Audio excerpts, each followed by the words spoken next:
Assalamualaikum warahmatullahi wabarakatuh. Kami dari kelompok 5 yang beranggotakan saya Ocha Delani Sutra, Rizka Okta Putri, dan Dea Rizky Amalia.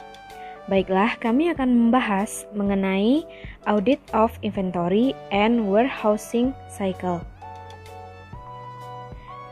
Yang mana pembahasan yang pertama yaitu pengertian, yang kedua fungsi bisnis dan dokumen serta catatan terkait, yang ketiga bagaimana e-commerce mempengaruhi manajemen persediaan, yang keempat bagian audit persediaan, yang kelima prosedur analitis, yang keenam metodologi, desain pengujian perincian saldo, yang ketujuh pengamatan fisik atas persediaan, yang kedelapan audit penetapan harga dan kompilasi, yang kesembilan integrasi pengujian.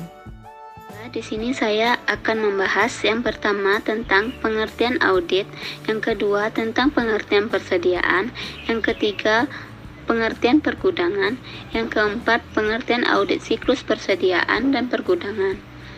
Baiklah, di sini yang pertama saya akan membahas tentang pengertian audit. Menurut Arens, Elder, dan Bisley dalam buku berjudul Auditing dan Jasa Assurance pada tahun 2011, audit adalah pengumpulan data dan evaluasi bukti tentang informasi untuk menentukan dan melaporkan derajat kesesuaian antara informasi itu dan kriteria yang telah ditetapkan. Sedangkan menurut Mulyadi pada tahun 1998, auditing adalah proses sistematik untuk memperoleh dan mengevaluasi bukti secara objektif mengenai pernyataan-pernyataan tentang kegiatan dan kejadian ekonomi dengan tujuan untuk menetapkan tingkat kesesuaian antara pernyataan-pernyataan tersebut dengan kriteria yang ditetapkan serta menyampaikan hasilnya kepada pemakaian yang berkepentingan. Sedangkan menurut Sukisno Agus pada tahun 2004, auditing adalah suatu pemeriksaan yang dilakukan secara kritis dan sistematis oleh pihak yang independen terhadap laporan keuangan yang telah disusun oleh manajemen beserta catatan pembukuan dan bukti-bukti pendukungnya dengan tujuan untuk dapat memberikan pendapat mengenai kewajaran laporan keuangan tersebut. Yang kedua, saya akan membahas tentang pengertian persediaan. Menurut Istono, persediaan adalah barang-barang yang disimpan untuk digunakan atau dijual pada masa yang akan datang. Sedangkan menurut Ikatan Akuntan Indonesia pada tahun 2014, PSAK nomor 14, pengertian persediaan sebagai berikut. Persediaan adalah aset yang pertama tersedia untuk dijual dalam kegiatan usaha normal. Yang kedua, dalam proses produksi dan atau dalam perjalanan. Yang ketiga, dalam bentuk bahan atau pelengkap atau supplies untuk digunakan dalam proses produksi atau pemberian jasa. Yang ketiga, saya akan menjelaskan tentang pengertian pergudangan. Menurut Lembaga Manajemen Pergudangan tahun 2008, pergudangan adalah suatu tempat penyimpanan yang berfungsi untuk menyimpan persediaan sebelum diproses lebih lanjut.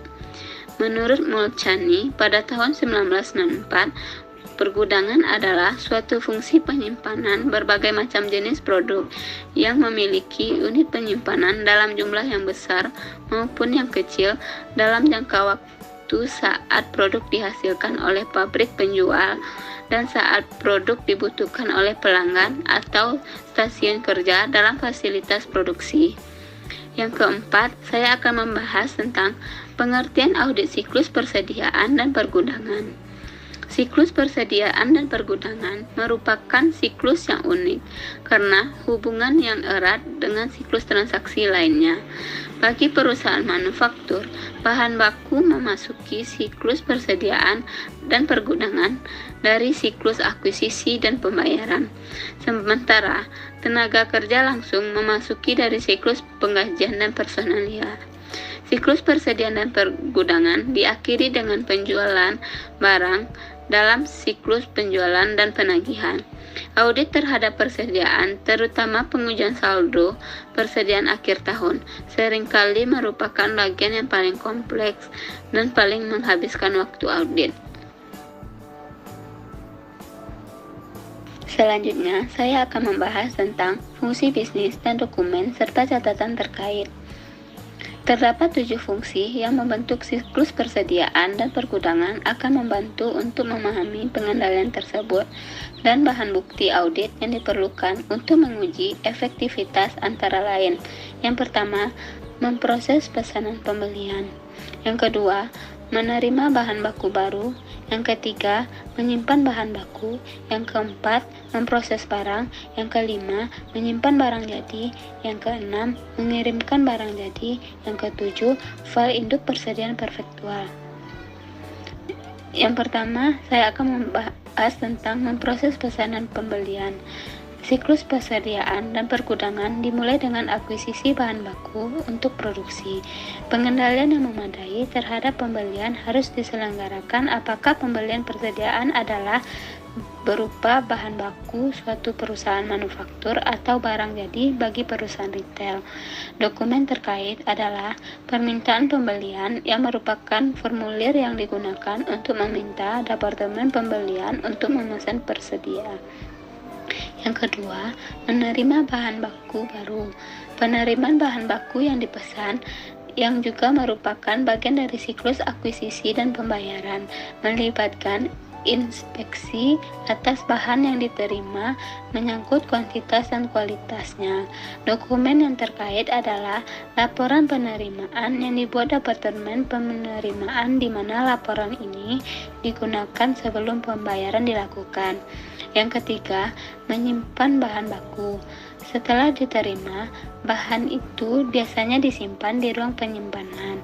Ketika Departemen lainnya memerlukan bahan untuk diproduksi, personel ruang penyimpan menyerahkan permintaan bahan yang telah disetujui secara layak mengerjakan pesanan atau dokumen yang serupa atau pemberitahuan elektronik yang mengidentifikasi jenis dan kuantitas bahan yang diperlukan. Dokumen yang terkait adalah dokumen permintaan yang digunakan untuk memperbarui file induk persediaan perfektual dan mencatat transfer dari akun bahan ke akun yang dalam proses. Yang keempat, memproses barang. Pemprosesan persediaan sangat bervariasi dari perusahaan ke perusahaan. Perusahaan menentukan item dan kuantitas barang jadi yang akan digunakan berdasarkan pesanan khusus dari pelanggan, peramalan penjualan, tingkat persediaan barang jadi yang ditentukan sebelumnya, dan operasi produksi yang ekonomis. Catatan yang terkait adalah file induk, neraca lajur, dan laporan yang mengakumulasi biaya bahan tenaga kerja dan overhead berdasarkan pekerjaan proses ketika biaya tersebut dikeluarkan. Yang kelima, menyimpan barang jadi. Ketika barang jadi telah selesai, barang itu ditempatkan di ruang penyimpanan, menunggu dikirim. Dalam perusahaan yang memiliki pengendalian internal yang baik, barang jadi disimpan di bawah pengendalian fisik yang terpisah di suatu area akses terbatas. Pengendalian barang seringkali dianggap sebagai bagian dari siklus penjualan dan penagihan. Tidak terdapat catatan dan dokumen terkait pada kegiatan ini. Yang keenam, mengirimkan barang jadi. Pengiriman barang jadi merupakan bagian dari siklus penjualan dan penagihan. Pengiriman aktual barang kepada pelanggan dalam pertukaran dengan kas atau aktiva lainnya, seperti piutang usaha, menciptakan pertukaran aktiva yang diperlukan untuk memenuhi kriteria pengakuan pendapatan. Dokumen terkait adalah dokumen transfer sebagai otorisasi untuk memastikan keakuratan transfer biaya antar akun persediaan pada neraca. Yang ketujuh, file induk persediaan perfektual. File induk persediaan perfektual umumnya mencantumkan informasi tentang unit persediaan yang diakuisisi, dijual, dan yang ada di tangan. Pada prinsipnya, sama seperti perfektual, bahan baku tetap dianggap lebih kompleks jika biaya dimasukkan bersama dengan unit. Selanjutnya, saya akan membahas tentang bagaimana e-commerce mempengaruhi manajemen persediaan. Internet memiliki kegunaan khusus dalam pengelolaan persediaan. Dari sini dapat diketahui informasi lengkap berbasis real time yang dibutuhkan oleh rekan bisnis, pemasok, dan pelanggan. Informasi yang biasanya tersedia di dalamnya seperti jumlah stok yang disimpan, lokasi produk, dan berbagai informasi lainnya yang diperlukan manajemen untuk mengawasi aliran persediaan. Selain kegunaan yang penting, internet juga dapat menimbulkan risiko bisnis. Penggunaannya dalam e-commerce akan meningkatkan risiko bisnis jika pengendalian untuk mengoperasikannya kurang memadai, seperti pembatasan penggunaan password, firewalls, dan pengendalian teknologi manajemen lainnya. Hal tersebut dapat memunculkan kecurangan atau kesempatan untuk mengubah jumlah persediaan yang telah ada. Materi selanjutnya yaitu bagian audit persediaan. Tujuan audit dari siklus persediaan dan pergudangan adalah untuk menyediakan kepastian bahwa laporan keuangan memperhitungkan secara wajar atas persediaan bahan baku, barang dalam proses, barang jadi, dan harga pokok penjualan. Audit siklus persediaan dan pergudangan dapat dibagi menjadi 5 aktivitas yang berbeda dalam siklus, yaitu yang pertama, mengakuisisi dan mencatat bahan baku, tenaga kerja, dan overhead. Terdapat 3 fungsi utama dalam aktivitas ini, yang mencakup proses pemesanan pembelian, penerimaan bahan baku, dan penyimpanan bahan baku. Auditor harus memahami pengendalian internal terkait 3 fungsi tersebut, kemudian melakukan pengujian pengendalian dan pengujian substantif atas transaksi baik dalam siklus akuisisi dan pembayaran, serta siklus penggajian dan personalia, yang keseluruhan harus memenuhi tujuan audit bahwa semua telah dilakukan secara efektif dan dinyatakan secara benar. Aktivitas yang kedua yaitu mentransfer secara internal aset dan biaya. Hal ini terkait dengan memproses barang dan menyimpan barang jadi. Klien memperhitungkannya dalam catatan akuntansi biaya yang independen dan diuji sebagai bagian dari audit siklus persediaan dan pergudangan. Aktivitas yang ketiga yaitu mengirimkan barang dan mencatat pendapatan secara biaya. Auditor harus memahami dan menguji pengendalian internal terhadap pencatatan dan pengiriman sebagai bagian dari siklus audit tersebut. Aktivitas yang keempat yaitu mengamati persediaan secara fisik. Pemeriksaan fisik merupakan salah satu bukti audit yang penting. Auditor harus mengamati klien yang melakukan perhitungan fisik untuk menentukan persediaan yang tercatat benar ada pada tanggal neraca dan telah dihitung secara benar. Aktivitas yang kelima yaitu menetapkan harga dan mengkompilasi persediaan.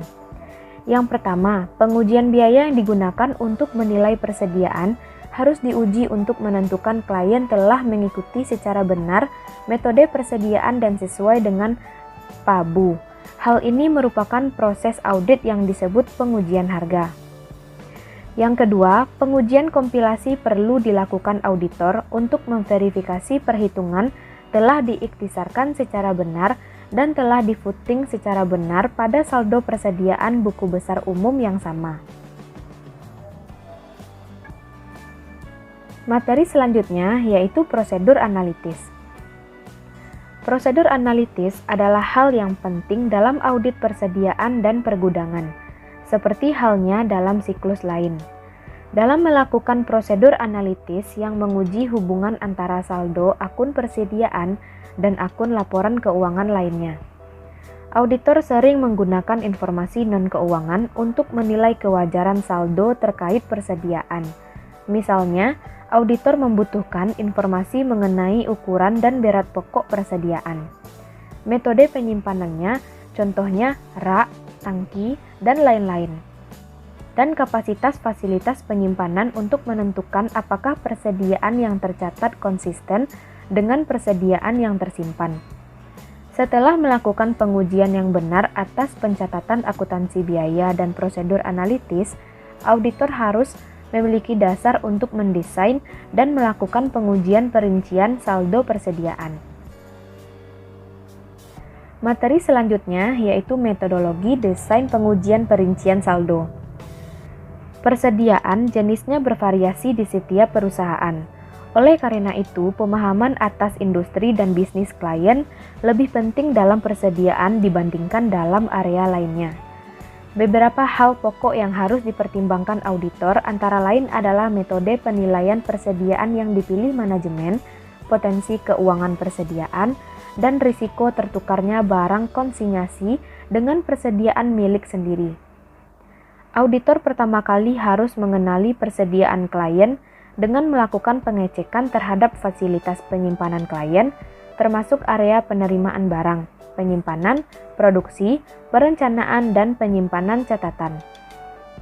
Pengecekan ini harus dipimpin oleh penyelia yang dapat menjawab pertanyaan mengenai produksi, terutama mengenai perubahan dalam pengendalian internal dan proses lain sejak tahun sebelumnya. Oleh karena kompleksitas dalam persediaan, maka akan membahas dua aspek pengujian pengendalian untuk perincian saldo, pengamanan fisik, dan penetapan harga dan kompilasi. Baiklah, selanjutnya saya akan menjelaskan tentang pengamatan fisik atas persediaan. Di sini, pengamatan fisik atas persediaan terbagi tiga. Yang pertama, pengendalian atas perhitungan fisik, yang kedua, keputusan audit, dan yang ketiga, pengujian atas pengamatan fisik. Pada PSA 07 dalam kurung SA 331 sekarang mensyaratkan auditor untuk memeriksa efektivitas metode klien dalam perhitungan persediaan dan menetapkan keyakinan dari klien atas kuantitas dan kondisi fisik persediaan. Untuk memenuhi syarat tersebut, auditor harus yang pertama hadir pada saat klien menghitung persediaan untuk menentukan saldo akhir tahun. Yang kedua, mengamati prosedur perhitungan klien. Yang ketiga, melakukan tanya jawab kepada klien tentang prosedur perhitungan mereka, dan yang keempat, melakukan pengujian terpisah saat perhitungan fisik. Poin terpenting dalam persyaratan PSA 07 adalah adanya perbedaan antara orang yang melakukan pengamatan atas perhitungan fisik persediaan dan orang yang bertanggung jawab atas perhitungannya. Klien bertanggung jawab untuk menyusun prosedur perhitungan fisik akurat atas penyediaan dan membuat pencatatannya. Auditor bertanggung jawab mengevaluasi dan mengamati prosedur klien, termasuk melakukan pengujian perhitungan persediaan dan mengambil kesimpulan apakah persediaan fisik sudah memadai. Yang pertama, pengendalian atas perhitungan fisik.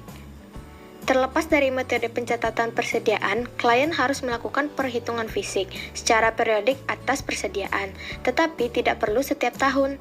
Perhitungan fisik dapat dilakukan mendekati tanggal neraca, tanggal interim, atau berbasis siklus sepanjang tahun. Dua pendekatan terakhir dapat dilakukan jika terdapat pengendalian internal memadai atas berkas utama persediaan perpetualnya. Auditor perlu memahami pengendalian atas perhitungan fisik persediaan yang dilakukan klien sebelum perhitungan fisik dilakukan. Yang kedua, keputusan audit. Keputusan audit atas pengamatan fisik persediaan sama dengan yang dilakukan pada area audit lainnya. Keputusan ini mencakup dengan prosedur audit, penetapan waktu dilaksanakannya prosedur, penentuan jumlah sampel, dan pemilihan sampel untuk diuji. Tiga keputusan terakhir akan dibahas berikut dengan membahas prosedur audit yang memadai untuk itu. Berikut 3 keputusan audit. Yang pertama, penetapan waktu. Auditor memutuskan apakah perhitungan fisik dapat dilakukan sebelum akhir tahun, terutama dengan dasar akurasi berkas utama persediaan perpetual. Saat klien melakukan perhitungan interim yang disetujui auditor bila pengendalian internal efektif, auditor pada saat itu melakukan pengamatan atas perhitungan persediaan dan menguji transaksi yang tercatat dalam pencatatan persediaan dari tanggal perhitungan hingga akhir tahun. Yang kedua, jumlah sampel. Jumlah jenis persediaan yang harus dihitung auditor seringkali sulit ditentukan karena auditor harus berkonsentrasi untuk mengamati prosedur klien agar memudahkan jumlah sampel dalam pengamatan fisik dan dapat diambil dari jumlah total jam yang dihabiskan, bukan dari jumlah jenis persediaan yang dihitung. Yang ketiga, pemilihan sampel. Saat auditor melakukan pengamatan atas perhitungan persediaan, mereka harus berhati-hati dalam 3 hal. Yang pertama, mengamati penghitungan atas jenis persediaan yang signifikan dan sampel dari jenis persediaan tertentu. Yang kedua, melakukan tanya jawab atas jenis yang mungkin usang atau rusak. Yang ketiga, mendiskusikan dengan manajemen alasan tidak dimasukkannya persediaan tertentu. Yang ketiga dari pengamatan fisik atas persediaan adalah pengujian atas pengamatan fisiknya. Bagian terpenting dalam pengamatan persediaan adalah menentukan apakah perhitungan fisik yang dilakukan sesuai dengan instruksi klien. Agar dapat dilakukan secara efektif, maka auditor perlu hadir pada saat perhitungan dilakukan. Saat personil yang menghitung tidak menjalankan instruksi, auditor harus menghubungi penyelia personil tersebut agar menyelesaikan persoalan ini atau memodifikasi prosedur pengamatan. Misalnya, jika prosedur mengharuskan satu tim menghitung persediaan dan tim kedua menghitung kembali untuk menguji akurasinya, maka auditor harus menginformasikannya kepada manajemen jika kedua tim ini bekerja bersama-sama. Selanjutnya, audit penetapan dan kompilasi. Untuk audit penetapan dan kompilasi, di sini akan dibahas dengan 6 poin. Yang pertama, pengendalian harga dan kompilasi. Yang kedua, prosedur penetapan harga dan kompilasi. Yang ketiga, penilaian persediaan. Yang keempat, penetapan harga atas persediaan yang dibeli. Yang kelima, penetapan harga persediaan yang diproduksi. Dan yang terakhir, biaya perolehan atau harga pasar. Yang pertama, pengendalian harga dan kompilasi. Pengendalian biaya per unit yang terintegrasi dengan produksi memberikan kepastian bahwa klien menggunakan penetapan biaya yang wajar untuk menilai persediaan akhir. Pencatatan biaya standar berguna untuk mengevaluasi kewajaran biaya produksi jika manajemen selalu memperbarui prosedur terkait perubahan dalam produksi dan biaya. Untuk mencegah persediaan yang sudah usang dimasukkan dalam perhitungan atau lebih saji, klien harus melakukan telaah formal dan pelaporan atas persediaan yang sudah usang. Pergerakannya lambat, rusak atau lebih saji, juga lakukan pengendalian internal atas kompilasi persediaan untuk memastikan perhitungan fisik diringkas dengan benar, dan penetapan harganya sama dengan pencatatan, dijumlahkan dengan benar dan dimasukkan ke dalam berkas utama persediaan perpetual dan akun buku besar terkait dalam jumlah yang benar. Yang kedua yaitu prosedur penetapan harga dan kompilasi. Prosedur penetapan harga dan kompilasi bertujuan untuk pisah batas yang dilakukan sebagai bagian dari penjualan dan akuisisi. Auditor dapat menggunakan informasi yang diperoleh dari klien sebagai kerangka referensi, termasuk deskripsi masing-masing persediaan, jumlah, harga per unit, dan nilai perluasannya. Yang ketiga yaitu penilaian persediaan. Auditor harus memperhatikan 3 hal. Yang pertama, metodenya harus sesuai dengan SAK.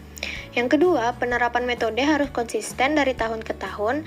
Yang ketiga, biaya persediaan versus harga pasar harus dipertimbangkan. Dalam verifikasi penetapan harga persediaan bergantung pada barang yang dibeli atau diproduksi. Yang keempat, penetapan harga atas persediaan yang dibeli. Dalam penilaian persediaan yang dibeli, auditor harus menentukan apakah klien menggunakan LIFO, FIFO, atau rata-rata tertimbang atau metode penilaian lainnya. Auditor harus menentukan biaya-biaya yang dimasukkan dalam penilaian suatu jenis persediaan. Setelah itu, auditor harus berfokus pada persediaan dengan nilai besar dan produk yang harganya berfluktuasi. Auditor juga harus mendata jenis persediaan untuk diverifikasi atas penetapan harga dan meminta faktur vendor kepada klien, lalu memeriksa faktur yang memadai untuk memperhitungkan seluruh akun persediaan atas jenis yang diuji, terutama yang menggunakan metode penilaian FIFO. Terakhir, auditor harus menguji biaya per unit tercatat dalam pencatatan perpetual ke faktur vendor sebagai bagian dari pengujian transaksi, siklus, dan pembayaran. Yang kelima, penetapan harga persediaan yang diproduksi. Dalam menetapkan harga persediaan yang diproduksi, auditor harus mempertimbangkan biaya per unit atas bahan baku dan jumlah unit yang diperlukan dalam memproduksi setiap unit outputnya. Auditor juga harus memeriksa faktur vendor atas berkas utama persediaan perpetual, lalu memeriksa spesifikasi rancangan, memeriksa produk yang selesai dibuat, atau menemukan metode sejenis untuk menentukan jumlah unit yang diperlukan untuk membuat satu unit produk. Dalam hal tenaga kerja langsung, auditor harus melakukan verifikasi biaya per jam atas tenaga kerja dan jumlah jam kerja yang diperlukan untuk membuat satu unit output. Auditor dapat menentukan jumlah jam kerja untuk memproduksi barang dari spesifikasi rancangan atau sumber serupa. Dalam overhead manufaktur, auditor harus mengevaluasi metode yang digunakan untuk menguji konsistensi dan kewajaran dan menghitung kembali biaya untuk menentukan apakah biaya overhead sudah benar. Jika klien memiliki pencatatan biaya standar, maka metode yang tepat untuk menentukan penilaian adalah dengan menelaah dan menganalisis selisihnya. Dan yang terakhir adalah biaya perolehan atau harga pasar. Dalam menentukan biaya harga perolehan persediaan, auditor harus mempertimbangkan nilai realisasi bersih yang lebih kecil daripada biaya historis. Lalu, auditor dapat menguji biaya penggantian dengan memeriksa faktor vendor pada periode jeda, atau faktor terakhir yang jika tidak terdapat pembelian persediaan setelah akhir tahun. Auditor pun harus mempertimbangkan nilai penjualan persediaan dan kemungkinan dampak fluktuasi harga untuk menemukan nilai realisasi, di mana kemungkinan keusangan sangat mengevaluasi persediaan.